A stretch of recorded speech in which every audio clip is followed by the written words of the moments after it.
오늘 항암제에 의해서 유발된 호중구 감소증에 대해서 간략하게 좀 알아보려고 하는데, 항암 치료를 받는 사람이면 그 누구도 호중구 감소증에 예기치 않게 걸릴 수 있다라는 거야. 아무리 평소에 건강하던, 체력이 있던, 몸무게가 많이 나가던, 뭐 젊은 사람이건 밥을 잘 먹던 이런 것과는 별개로 이걸 알 수 있는 방법은 혈액 검사밖에 없고, 상암원 하시는 분들은 그래서 정중앙일이나 어떤 특정한 일을 잡아서 혈액 검사를 해볼 필요가 있어. 거기에 대해서 오늘 좀 얘기를 하려고 그래. 뭐 항암 치료나 방사선 치료를 받게 되면 정말 여러 가지 뭐 사람에 따라서 각각 다른, 서로 다른 이러한 부작용들이 나오는데, 뭐 기본적으로 뭐 통증이라든지 뭐 발열을 알 수 있고, 뭐 못 먹고 메스 걷고 구내염도 생기고, 뭐 머리카락 빠지고, 뭐 피부 질환이 생기기도 하고, 소화기 질환이 생기기도 하고, 뭐 대변이 갑자기 변비가 됐다라든지, 뭐 설사가 났다라든지 이러기도 하고, 또 이제 수면의 장애가 이제 오기도 하고, 뭐 손발이 막 저리거나 항암제에 의한 이런 공포감으로 막 불안감이나 우울증 이런 것도 생기기도 하고, 굉장히 다양한데, 이러한 질환들이 굉장히 환자 입장에서는 각각의 힘들게 하겠지만, 자기 삶의 질을 떨어뜨리겠지만, 또한 심각한 뭐 사망에 이르기까지 하는, 혹은 이제 본인이 암치료 스케줄을 완전히 엉클어 놓는 이러한 질환까지는 갖지는 않거든. 근데 여기 얘기하는 호중구 감소증은 정말 다른 얘기야.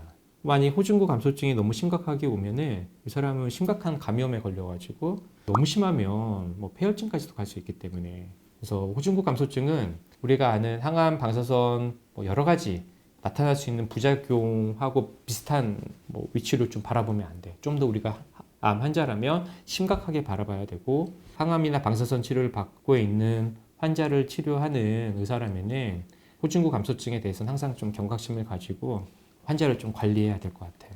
항암을 하는 사람들은 반드시 항암하기 전에 뭘 하냐면은 혈액 검사를 해. 근데 혈액 검사를 하는 이유가 여러 가지가 있겠지만, 그 중에서 혈액 종양내과 교수님께서 가장 유심히 보는 거는 당연히 뭐니 뭐니 해도 이제 혈구이고, 그 중에서도 이제 호중구예요, 호중구.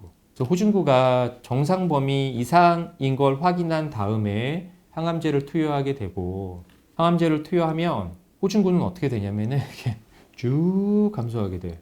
왜 그러냐면은 항암제라는 게 어떤 컨셉이라 그랬어. 이게 빨리빨리 분열하는 세포를 갖다가 죽이는 약물이라 그랬잖아. 호중구도 다른 세포에 비해서 이게 생로병사의 주기가 굉장히 짧아서 빨리빨리 좀 분열해야 돼. 그러다 보니까 아무래도 항암제에 의해서 좀 살해당하기가 굉장히 쉽지. 그래서 누가 맞든 아무리 건강한 사람, 강호동이 맞아도 항암제가 들어가면 호중구 숫자는 이렇게 쭉 떨어져. 그랬다가 어느 정도 시간이 회복돼서 항암제가 자기 작용을 다 하고 오줌으로 다 빠져나가면 얘네들이 다시 쭉 올라가. 그래서 이때 항암할 때 또 어떻게 하겠어? 당연히 혈액 검사를 하고 정상 범위 이상인지를 확인이 되면 다시 항암제를 투여를 하겠지. 근데 문제가 뭐냐면 요때인 거예요, 요때. 얘네가 쭉 내려갔을 때, 가장 최저점을 찍었을 때 이 최저점의 호중구 수치가 일정 수치 이상이 되면 아무런 문제가 없는데, 이 수치가 너무 많이 내려가면 감염에 걸릴 수 있다는 거야. 뭐 예를 들면 휴대폰만 봐도 그렇잖아요. 여기 세균이 얼마나 많겠어. 우리 뭐 지갑에도 엄청 많고, 우리 세균하고 같이 살 수밖에 없는데, 뭐 입으로 오건 코로 오건 이런 균들이 들어올 수 있단 말이야. 그래서 이때 이 호중구의 수치가 어느 정도인지를 알아내는 거는 환자를 관리하는 의료진의 입장에서는 굉장히 좀 중요한 부분이라는 거지. 그래서 이때 검사를 했는데 만약에 수치가 1500 이상이면 큰 문제가 없어. 이게 호중구가 1500만 되면은 어떠한 세균이 우리 몸에 침입을 한다고 해도 극심한 감염에 걸리진 않아. 충분히 이겨낼 수 있어. 우리 감기 걸려서 일주일이면 낫는 것처럼. 근데 만약에 이게 1500보다 떨어져 있다 라고 하면은 조금 유의주시를 해야 돼. 1500에서 1000 사이면은 이제 의사가 이거를 판단을 하고 나서 열이 있는지 안 있는지를 보게 되겠고, 혹여나 불안하면 한 번 더 검사를 할 정도로. 근데 만약에 이 환자가 1000 밑이 됐어. 그러면 약간 좀 더 불안한 거야. 감염에 걸릴 수 있겠거든. 그런데 이 환자가 만약에 500보다 떨어졌어. 그러면 어떻게 돼? 긴장을 너무 많이 하게 되는 거지. 이 환자를 격리를 시켜야 돼, 말아야 돼. 응급실에 보내야 돼, 말아야 돼. 항생제를 투여해야 돼, 말아야 돼. 이런 의사는 고민을 하게 되는 거야. 항암 투여를 이제 받게 되는, 앞으로 받을 예정인 암 환자분들은 이 수치 정도는 반드시 알고 있어요. 다른 건 몰라도 이건 알아야 돼. 그래서 호중구 수치가 마이크로 리터당 1500 이상이면 정상이야. 근데 만약에 1500에서 1000이면은 그 사이면은 정상은 아닌 거야. 근데 경증이라고 우리가 표현을 하고 500에서 1000 사이면은 이건 위험해. 그리고 500보다 떨어져서 이거 응급 상황이야. 굉장히 위험한 상황인 거지. 그래서 환자가 내 호중구 수치가 어떻게 변하는지는 좀 알고 있어야 돼. 근데 한 가지 알아야 될 게 뭐냐면은 보통 이제 3주 간격으로 하기도 하고 2주 간격으로 하기도 하고 1주 간격으로 하기도 하는데 1주 간격으로 할 때는 이 가장 최저점으로 찍을 때 이 수치가 굉장히 떨어지진 않아. 그러니까 1주마다 투여받는다는 게 무슨 뜻이겠어? 항암제 용량이 그만큼 많지는 않다는 뜻일 거 아니야. 그래서 1주마다 하는 사람들이 이렇게 많이 떨어질 가능성이 굉장히 적은데 이것도 반복적으로 하면 떨어져. 특히 항암 방사선 치료를 하면 떨어지는 경우도 꽤 많아. 근데 2주나 3주 간격으로 하는 사람들은 떨어질 때가 언제냐면은 거의 정중앙일. 그래서 3주에 한 번씩 한다 그러면은 대략 10에서 뭐 11일, 12일 그 전후로 그때는 혈액 검사를 첫 번째 항암과 두 번째 항암 할 때 정도는 해볼 필요가 있어.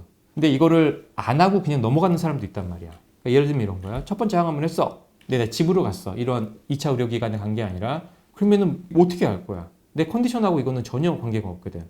그래서 그런 사람들은 최저점을 찍었을 때가 언제인지 알 수가 없어. 알 수가.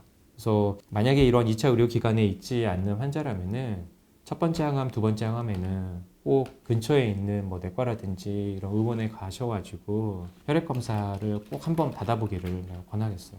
나의 안전을 위해서. 우리 병원 환자 얘야. 이거 보면 약간 좀 공감이 될 건데 50대 여성분이었고 유방암 환자였어. 2020년 12월 28일 날, 27일 날 지금 입원을 하셔가지고 28일 날 랩이 나갔는데 지금 수술하고 오신 분인 거야 이분은. 그래서 2020년 12월 28일 날 백혈구 수치가 6,370마리였어. 그리고 ANC 호중구가 대략 몇 %였냐면 63.5%였어. 계산기로 두드리면 대략 한 4,000마리 가까이가 나와. 호중구 4,000마리면은 뭐라 그랬어 아까? 정상범위지? 1,500마리 이상이니까 굉장히 안전한 상태이지. 근데 이 사람이 1월 18일 날 도대체 이 환자가 무슨 일을 했길래 1월 18일 날 어떻게 됐어? 백혈구 수치가 갑자기 6,000마리였던 사람이 1,000마리가 됐어. 호중구가 63.5%였는데 10%도 안 돼. 8.7%야. 그러면은 1,000마리 중에 8.7% 몇 마리? 딱 100마리 나와. 어느 상태인지 알겠지? 이 사람은 응급 상황인 거야. 그래서 어떻게 했겠어?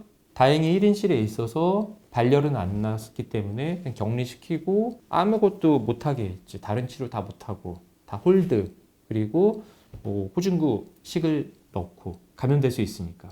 이 환자는 또 다른 환자인데 좀 젊으신 분인데 육종암이었는데 2020년 8월 18일 날 백혈구 수치가 5,330마리 그리고 호중구가 65%였어요. 그러니까 3,460 정상이겠지. 첫 번째 항암을 하고 딱 정중앙일 되는 날 재봤더니 1,000마리. 그리고 호중구가 몇 %? 3.7%. 그러니까 몇 마리야? 40마리. 3,400마리였는데 거기가 40마리밖에 없다고 생각해. 세균도 막 들어오는데. 걔네들 어떻게 잡아먹어? 잡아먹지 못하다 보니까 얘네들이 막 증식하는 거야.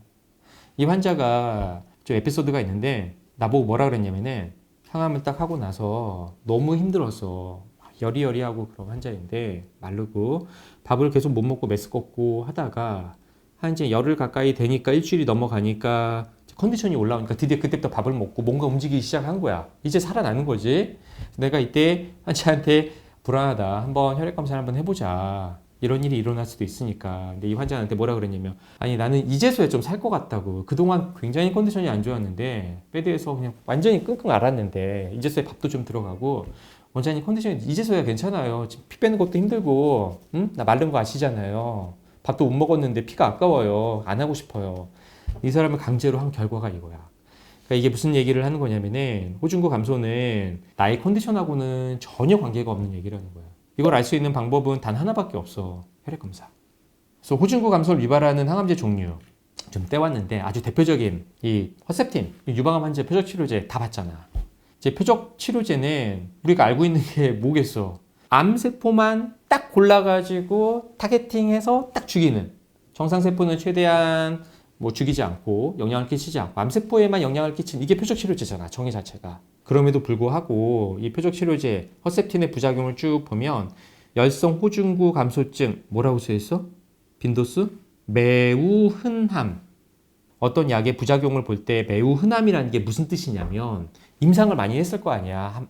환자한테 했을 때 이 약을 투여해서 100명 중에 10명 이상 나타났을 때 매우 흔함이라는 거 줘.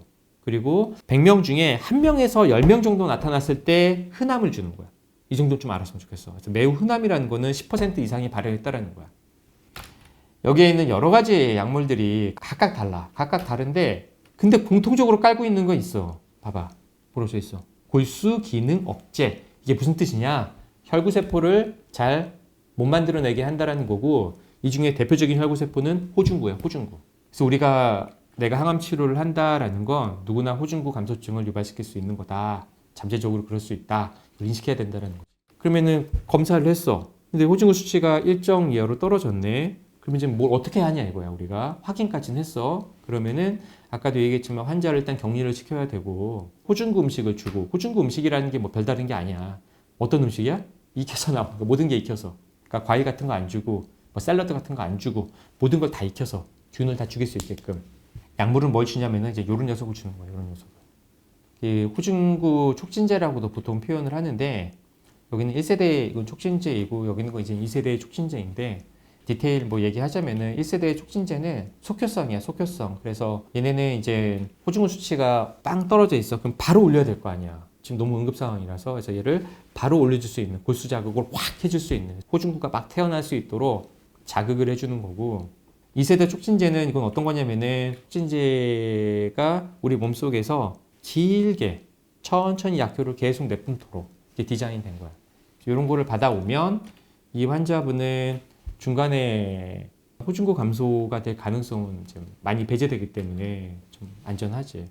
그래서 이게 마지막 슬라이드긴 한데 이 항암제 유발성 호중구 감소증이 나타났을 때 환자가 도대체 해야 될 일이 뭐냐. 항암을 했을 때 내가 호중구가 어느 정도 좀 떨어져 있어. 꼭 500 밑이 아니더라도 뭐 700, 800 떨어져 있어. 이걸 내가 확인을 했어. 그럼 이 사람은 다음에 항암을 할 때도 그 밑으로 더 떨어질 수도 있고 언제든지 감염에 걸릴 수 있는 사람이야. 내가 그걸 알고 있다라면 항상 해야 되는 건 뭐냐면은 뭐겠어? 손발 씻는 거. 무조건 손발 씻는 게 최고야, 최고. 뭐 이렇게 알코올 소독 안 해도 일단 비누로 깨끗하게 흐르는 물에다가 손발만 씻어도 감염은 웬만하면 예방할 수 있으니까. 그리고 또 그런 사람들 내가 꼭 얘기하는 게 뭐 병원에 있건 집에 있건 간에 가족들하고 같이 밥 먹으면 안 돼. 그럴 때는 누구랑 같이 숟가락 두 개다 이렇게 하면 안 된다는 거야. 그런 과정에서 균이 나한테 들어올 수도 있기 때문에 항상 손발 씻고 밥 먹을 때 반드시 손 씻고 그리고 외출했다가 어떻게 내 방이든 어디든 들어올 때 반드시 손 씻고 환자가 해야 될 건 이거야. 내가 여기 환우분들 보면은 주사를 너무 많이 찌르다 보니까 이 주사에 대한 공포 같은 게 있거든. 나도 충분히 너무 안타깝고 충분히 이해가 된단 말이야. 뭐 호중구 수치를 확인하기 위해서 하는 그런 혈액 검사는 힘들더라도 좀 의료진이 하자는 대로 좀 환우분들은 좀 따라줬으면 좋겠어. 이걸 무한정 계속 하라는 게 아니고 아까도 얘기했지만 첫 번째 항암 그리고 두 번째 항암 정도만 일단 꼭 해보기를. 그래서 안전하다, 수치가 안전하다 그러면 세 번째는 이렇게 떨어질 가능성이 굉장히 적으니까 그때부터는 좀 스킵하더라도 첫 번째하고 두 번째는 꼭 할 수 있도록 명심했으면 좋겠어.